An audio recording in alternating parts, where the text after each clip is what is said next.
It's Parachute 2014. It's so nice to be talking to professional skaters, Brian Sumner and Josh Harmony. And Josh is also playing here this weekend as a musician. Talented guys, pretty stylish looking as well. Thank you so much for coming in. Thanks, you're welcome. Thanks for having us. And it's nice to have you in New Zealand as well. And this is your first time. Yeah, I mean, I've seen sheep my whole life, but not on the ground here in New Zealand, so it's cool. Yeah. It's just like California, though, really feels like the weather, I've been on skate trips to Australia a bunch of times, too, but never over here. Well, I actually landed here once. Okay, and then took off again. Nah, let's stop there. So, I mean, obviously the thing to ask is, have you seen The Lord of the Rings? You know, on the plane, everything was about The Lord of the Rings, but I haven't seen the new one. I watched the old one, but not the new one. Yeah. Fair enough. It's that big here. Everyone's all about it. I don't know. I think, with the new Hobbit films, we had a massive time of being obsessed with The Lord of the Rings, and now we're obsessed with The Hobbit. Yeah, because it's all filmed here. And I look like a Hobbit as well. Yeah. Except for the hairy feet. Yeah. Hey, you guys, both professional skaters. Brian, you've got quite an unusual accent. You're originally from Liverpool in England. Yeah. So the question is, how does a skater from Liverpool get to California? You know, back then growing up, it was like there really wasn't this way to do it. There was a guy before me, Jeff Rowley, who'd been on an English company that had came over to America. And so there's me, buck-toothed kid wanting to skate, just thinking I want to just do all these hard tricks, starting to win contests, starting to get noticed, and then before long kind of being offered the same route, like, hey, come and visit America. And because those guys have been there, with the accents, skating really tough, people kind of expected that from me. So within a few years of even skating, I'm suddenly in America, living there, and before long, riding for Tony Hawk's company, Birdhouse, and getting all these other sponsors. And skating wasn't huge yet, so you didn't know it would be this future. I just loved to do it, and then thankfully it just became its own thing. And 20 years later, I'm still doing it to some degree. So. Yeah. Josh, for somebody who's not kind of caught up in the skating culture, I mean, it is very close. It is almost like a religion, I guess. Oh yeah, definitely. It can just be, it becomes your lifestyle. You know what I mean? It's like your identity, really. It is like a religion to a lot of people. It definitely was for me. If you weren't really a skater, you weren't experiencing life the same way that we were. I mean, even as a kid, at 11, I learned all the train books and the bus books, and I knew how to get to different towns and skate spots. And I witnessed a lot of stuff as a young kid, way more than any kid in my school had experienced, and just from being out in the streets and being in confrontation with people, and just, you sort of get a different taste of raw life than a lot of other people don't really get to experience, or young people anyway. So I always loved skateboarding and skaters, because I always felt like they were sort of at the ground level of culture and sort of experiencing things way before other people were, you know what I mean? And it's funny because I hear lingo and stuff that I know friends that have made stuff up, you know what I mean? And then you hear people in other countries say it. Oh, it sounds ridiculous to say, but it is such a religion. You read every magazine, every video, and this is before the Facebook, but I even see guys today with their pants rolled up. I can name the skaters who started doing that, watched guys skate, and now I see bands here and they're all doing it, and they might have boots on, but I watch where it came from, and so it's, because you got the East Coast, the West Coast of America, influences in and influences out, so there's little, Josh and Brian in the skating, and it's just a bubble. It's like you're watching the new video I am, you're reading the same magazine I am, and you're just into it, but it so defines your mind and just be focused. So especially back then too, when the focus was mostly on skate magazines and skate videos, it was sort of our, you know what I mean? Our Bible, they call Thrasher the Bible, the skater's Bible, because it's where you get your info, Now you guys are both Christians, so obviously you extend grace to most people, but all people. Inline skaters, rollerbladers, is that where the line is drawn? I was preaching recently and I said, isn't it amazing that I've never met a Christian rollerblader? And a 60-year-old guy put his hands up. I said, finally, God, your Spirit's moving into that world, because I believe they get saved and it's just don't tell anyone. It's like Paul said, I don't look behind, I keep looking forward.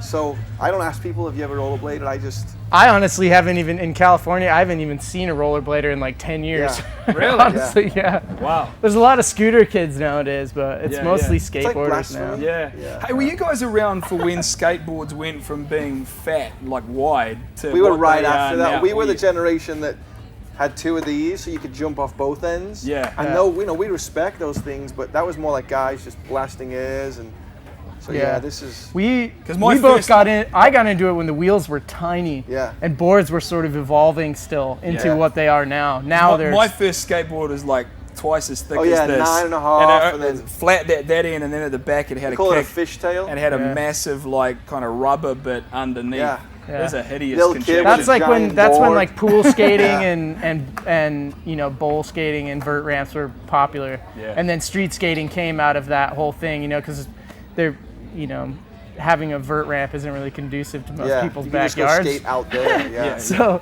some people, especially people in the cities and stuff like Tommy Guerrero and Ray Barbie and these guys were some of the fathers of fathers of modern street skating because they lived in, you know, Santa Monica, San Francisco, and they were just going out into the streets and creating new tricks all the time. Everything they see on the way to the beach, they just slashed up. So that was. Yeah. Well, Rodney Mullen is really the godfather of street skating. Yeah, I'm just nodding now. I don't know what you're saying. we're just like saying skate jargon. Yeah, we're talking about like Ezekiel and prophets, basically. Going back to the Old Testament. Predestination. Yeah. Hey, speaking of religion, you came to faith pretty early on, but you know, obviously had some pretty tough years where you got up to a bit of naughtiness, a bit of mischief. Well, it was, you know, I attended church as far as went to the building, the skateboard in it, but I never even really heard the gospel. And then it was around the age, you know, 19, 20, that age, I'd fallen in love with a girl, I'd made all this money skating, you know, you're pro, your name's on shoes and wheels, and it's just like kind of, you're riding on the Tony Hawk wave, because he's just doing McDonald's stuff, he's getting all these sponsors, all this money's coming in. America's like, oh, sponsor all these guys, so you're getting this extra money that's outside of just boards and everything. But I didn't know God, and so I'm married to this woman after being together for 4 months. We're madly in love. We drive out to Vegas, get married, decide to have a child, and within a year, you know, he's a year old, and we're fighting, and we're just going through chaos. And so my whole American dream and the life of Brian, and, you know, gaining the whole world but losing my soul, not knowing the Lord, through our fighting and saying you're the wrong person, and just typical marriage, you know, the first years of marriage are difficult, but just not knowing Christ. Before long we're saying let's get divorced, then before long we're separated, before long I'm angry, I'm like, okay, I'm over this, and before long I'm over living, and I just turned to God and said, whoever you are, either I'm made in your image and I matter, like some of these crazy Christians say, or nothing matters, and what's the difference if I'm not here? And that's sad to say when you have a wife who's not your ex-wife, a successful career, and a beautiful son, but that's how selfish you can be when life doesn't go your way, you know, so... But it's not all bad news, because you did reconcile with your wife and your family, and it's an amazing restoration story. Tell us a bit about that. I looked at it just like, okay, if there really is a truth, it's almost like apologetics, you know, they use that term. That's where I was. Okay, I don't want to hear your BS. I want to know the truth. Mormonism, Jehovah's Witness, Hinduism, you know, evolution, all these things. I just attacked it. And really, after 7 or so months of doing that, it was the Bible that when I read in Genesis 1:26 and 27, let us make man in our image, like that just hit me, like, okay, I'm made in your image, really? And as I continue to read and just say, God, I'm not backing this, like, you know, it's a book written by a guy, it's ink on a page, but it's not. It's a love letter, like you would get one at Christmas from a parent. It doesn't mean much to me, though I can side with you, but to you, you hear the heart. God began to speak to me like that, and before long, I'm like, okay, Lord, I get I've sinned, I get I need salvation. I'd never heard this stuff other than, you know, you're a bad person and that God loves you, but I never understood the gospel.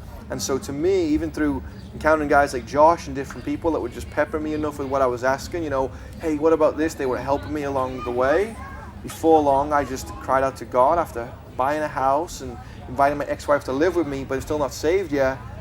Came to faith after saying, God, I'll give you my life, I'll give you my skating, I'll remarry this woman, I'll even get baptized. I mean, and God showed up in a biblical way, got a hold of me, transformed my heart, came to faith, and then within 3 weeks she was saved, and in 6 months we're remarried, and then today, you know, my son's almost 14, and I have a daughter and a son, and it's all because of Christ. So it's crazy. It's an amazing story of restoration, but I always have to say, even if God didn't restore my marriage, didn't help me with the anger I had all those years, but he just saved my soul. Like that's everything it's about, you know. So. That's awesome.